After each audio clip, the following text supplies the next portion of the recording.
Now today I'm very lucky to be joined by one of the most respected voices in social research, Mark McCrindle, founder and CEO of McCrindle Research. Mark, welcome. Thanks, Gary. Now, we've always loved working with you and your team, and we worked this year on the Australia's e-commerce report again, and it was no exception, a really interesting report. Your insights about how people are shopping and generational behaviours are just so valuable. So maybe let's start there. You led some fascinating research for the report. What were some of the key themes that emerged? Well, the data showed just once again how Australian customers are early adopters. They're looking for innovations in their interactions. And for example, we found that almost half of Australians shop online at least weekly. And it was significantly higher with the younger generation, those in their 20s. And on Generation Z, those in their 20s, we found that almost 3 in 4 of them have shopped through social media. So they're certainly responding to new forms of interaction and connection.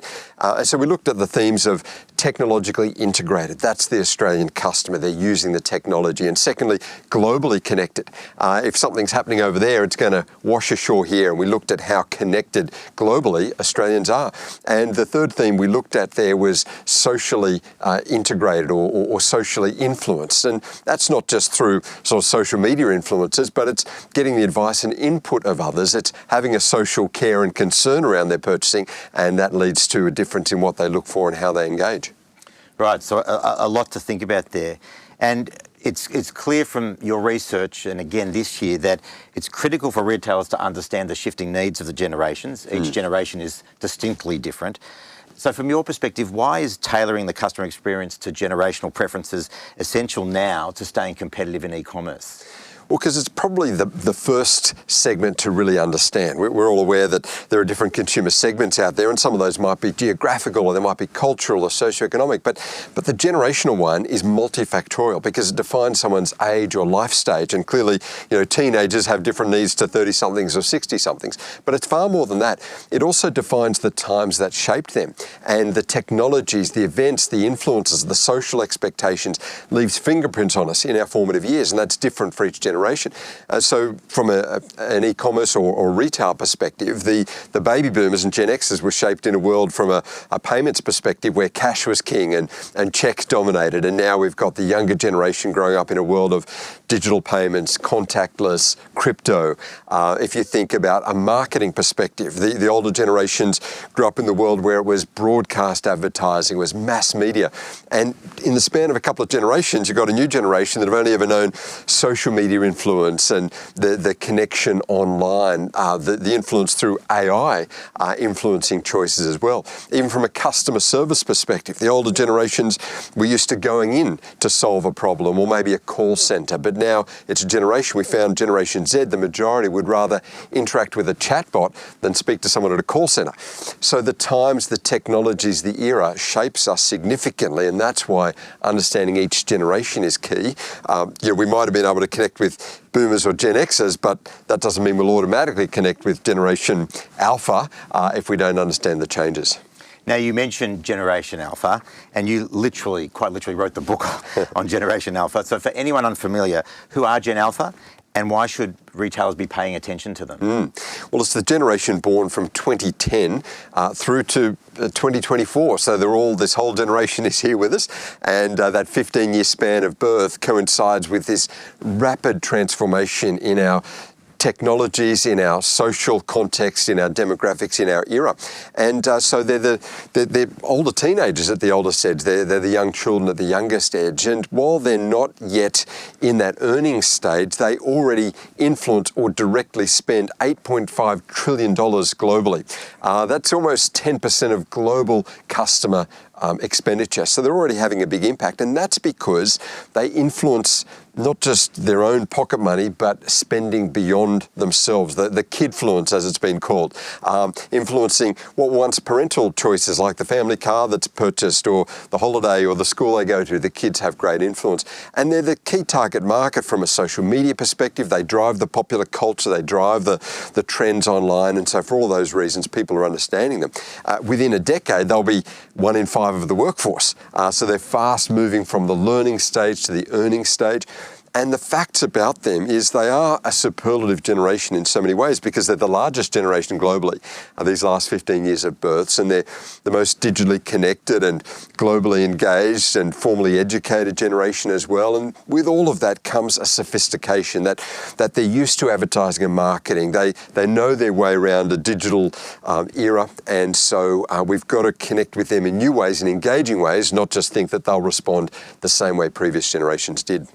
And I guess you said that they're influencing their parents and they're influencing buying decisions. So retailers will want to market to them, but also their customer or the person actually making the purchase may be their parents or others around them. So they have to think about that in a multi-dimensional way, I guess. Yeah, that's exactly right. And, you know, the kids have access to payment platforms, digital wallets, even before they have credit cards. So they do have access to parental spend in that way. These fintech products that kids access that whether it be in an online world, in a gamification world, or just even as they're buying things from up the road, or in an e-commerce sense, they're definitely engaged as customers. So, and maybe I'll just go back then to the other end of the spectrum and baby boomers. So you talked about what they grow up with cash and you know, the way they went about things in that time. But they have evolved too, I guess, because I know my parents in their mid-80s are now shopping online way more than they did pre-COVID. So I assume that generation is still they've got money to spend. They typically don't have mortgages and are an input for those, depending on your product or service, are an important focal point. Totally, Gary. You know, the younger generations drive the popular culture, the older generations drive the economy. They are the wealth accumulators, they are the high net worth generation, and they are the big spenders. And of course, they've adapted, as you said. You know, they're not stuck in the 1970s or 1980s that might have shaped them. They're responding to the times. That's part of the innovation. That's part of the journey that we're all on. But particularly Australian consumers, they are responding to trends and changes in e-commerce and in the retail world generally. And this generation of older Australians are leading that transition. Right. Now, let's maybe turn to, so we've talked a little bit about the generations and important of focus for retailers. But something interesting in the report, and of course important to Australia Post, is just around delivery expectations across the generations. Can you talk us through what that looks like in practice and what it means for e-commerce businesses, given the different generations have different preferences? Yeah, well, we found three key themes there. Firstly, reliability. That 4 in 5 Australians said that reliability of delivery was essential. And there's almost that brand extension that if the reliability of the delivery is there, that leads and builds more trust with the product and the retailer. The second area was transparency. That they want transparency of costs. They want to know what the delivery costs are because from a customer perspective, that's all just part of the overall transaction cost or purchasing cost. And this third area was around the personalisation, if you like, the brand experience. So in e-commerce, they're not getting the in-store brand experience. So the brand experience they have is the delivery, is the unboxing, is the packaging, and is that whole experience of the purchase. And so creating that real connection, that brand value around that whole experience is key for e-commerce success. Right. Now, in the report, you mentioned that 62% of shoppers switch brands to save money, and 57% of people compromise their social responsibility, their values to purchase a cheaper product. So if brands are struggling to compete on price, how else can they stand out? Yeah, it's a key theme because, you know, values do matter, and what the product stands for and the history, the story behind it, the authenticity, all of that is so key. But price is a key factor at the moment as well. And so Australians are juggling. That's why we call it this consumer compromise, that they've got their expectations of what they want in a product around maybe the environmental credentials. They want to buy local, they want to support family, they want to buy a brand that's maybe got some values around it that they personally resonate with, but price has to be right for them because in this period, making that household budget or that personal budget work is key. So it's the values and it's the value that they bring to the equation.